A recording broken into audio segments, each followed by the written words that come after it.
Hello everyone. अपने दौर का सबसे बड़ा जहाज टाइटैनिक, जिसके लिए कहा गया था कि ये जहाज अनसिंकेबल है, इसको ऑपरेट करने वाली कंपनी व्हाइट स्टार लाइन ने यह दावा किया था कि ये जहाज कभी नहीं डूब सकता। लेकिन 10 अप्रैल 1912 को जब ये जहाज अपनी पहली यात्रा के लिए अटलांटिक ओशन में उतरा, तो उसके कुछ ही टाइम बाद अपने 1500 यात्रियों के साथ ये जहाज पूरी तरीके से समुद्र में डूब गया। जिस टाइटैनिक जहाज को पूरी दुनिया में अपनी कामयाबी के लिए जाना जाना था, वो अपने इस बड़े हादसे की वजह से फेमस हो गया। तो ऐसा क्या हुआ कि जिस टाइटैनिक जहाज की फर्स्ट जर्नी को लेकर लोग इतना एक्साइटेड थे और जिसकी सिक्योरिटी को लेकर इतने बड़े बड़े दावे किए गए थे, वो जहाज अपनी पहली यात्रा में फेल हो गया और इतनी बड़ी दुर्घटना का शिकार हो गया?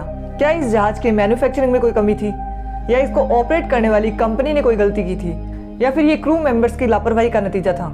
आज के इस वीडियो में हम इन सभी सवालों पर डिस्कस करेंगे, तो वीडियो को एंड तक जरूर देखिएगा।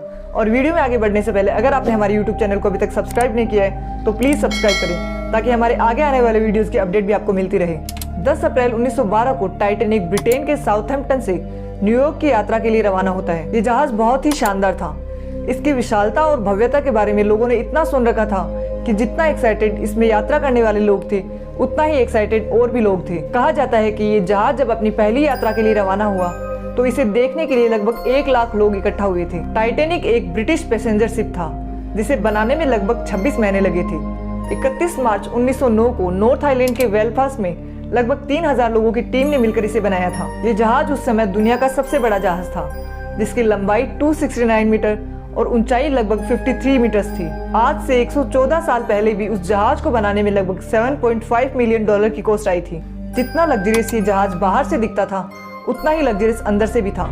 रेस्टोरेंट से लेकर लाइब्रेरी तक हर तरीके की फैसिलिटीज इस जहाज में अवेलेबल थी। ये जहाज उस समय भी किसी 7 स्टार होटल से कम नहीं था, जिसमें सारी सुविधाएं अवेलेबल थी।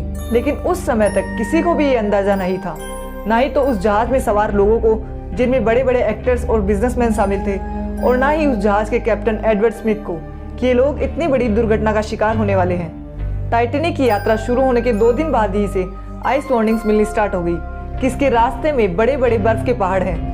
इन वार्निंग्स को रिसीव करने के बाद टाइटैनिक ने अपने पाथ को तो 2 बार बदला, लेकिन स्पीड को बिल्कुल भी कम नहीं किया। इसके बाद भी शिप को कई वार्निंग्स मिली, लेकिन कैप्टन एडवर्ड स्मिथ और क्रू मेंबर्स ने इन सभी वार्निंग्स को इग्नोर किया ताकि जहाज की स्पीड को कम ना करना पड़े। और फिर इसी रात 14 अप्रैल 1912 को 11:40 पे ये जहाज जाकर एक आइसबर्ग से टकरा जाता है। एक्सपर्ट्स का अंदाजा है कि ये बर्फ का पहाड़ 1.5 मिलियन टन का था और टाइटैनिक फ्रंट राइट साइड से जाकर इससे टकराया था।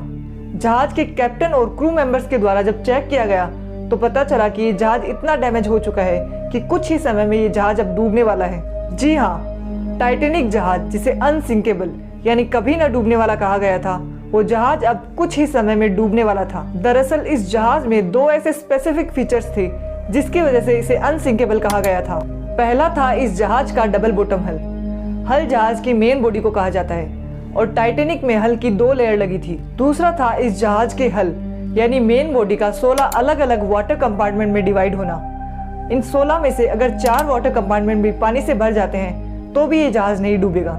लेकिन टाइटैनिक साइड से जाकर उस आइसबर्ग से टकराया था, तो इसका जो डबल बॉटम हल था वो अब किसी काम का नहीं रहा था, क्योंकि साइड से इसकी सिंगल लेयर थी और ये इतनी जोर से उस आइसबर्ग से टकराया था कि 16 में से 6 वाटर कंपार्टमेंट में पानी भर चुका था और कैपेसिटी सिर्फ 4 वाटर कंपार्टमेंट की थी। और इसका मतलब था कि इस जहाज का डूबना अब निश्चित है। फिर क्रू मेंबर्स द्वारा आसपास के शिप्स को डिस्ट्रेस सिग्नल भेजे जाते हैं ताकि दूसरे शिप से हेल्प मिल सके, लेकिन अनफॉर्चुनेटली कहीं से भी कोई रिस्पॉन्स नहीं मिलता।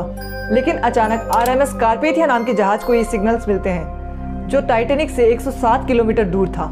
सिग्नल्स मिलते ही ये जहाज टाइटैनिक की तरफ हेल्प के लिए मुड़ता है, लेकिन दूरी इतनी ज्यादा थी कि टाइटैनिक के डूबने तक ये वहां पे पहुंचेगा या नहीं, ये कुछ भी नहीं कहा जा सकता था। इसी बीच कैप्टन स्मिथ ने ऑर्डर दिया कि जहाज में मौजूद लाइफ बोट का यूज करके लोगों को जहाज से निकाला जाए। लेकिन टाइटैनिक में उस वक्त सिर्फ 20 लाइफ बोट्स थी, जिसमें सभी पैसेंजर्स को निकालना इम्पॉसिबल था और इस वजह से लोगों में हड़कंप मच गई।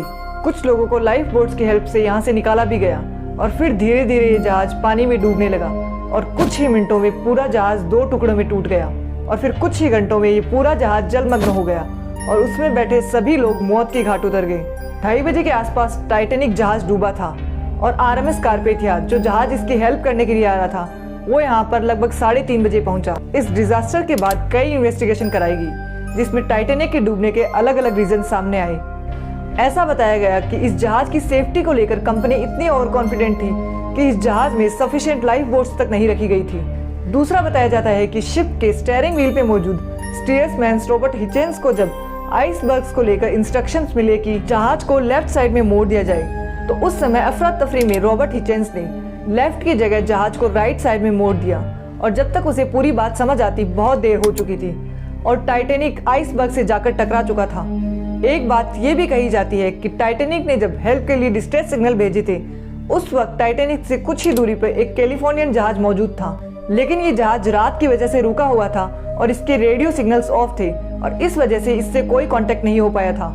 इन्वेस्टिगेशन में ये भी बताया गया कि टाइटैनिक को इतनी वार्निंग्स मिली थी आइसबर्ग्स को लेकर कि उसे अपने पाथ को चेंज करना चाहिए और अपनी स्पीड को थोड़ा कम करना चाहिए, लेकिन फिर भी कैप्टन के द्वारा स्पीड को बिल्कुल कम नहीं किया गया। और इसके पीछे कारण बताया गया कि कैप्टन एडवर्ड स्मिथ पर इस जहाज को बनाने वाली कंपनी व्हाइट स्टार लाइन द्वारा प्रेशर बनाया गया था कि जहाज की स्पीड को बिल्कुल कम नहीं किया जाएगा और इसकी फर्स्ट जर्नी को 6 दिन में ही पूरा किया जाएगा ताकि टाइटैनिक शिप को ब्लू बैंड अवार्ड मिल सके।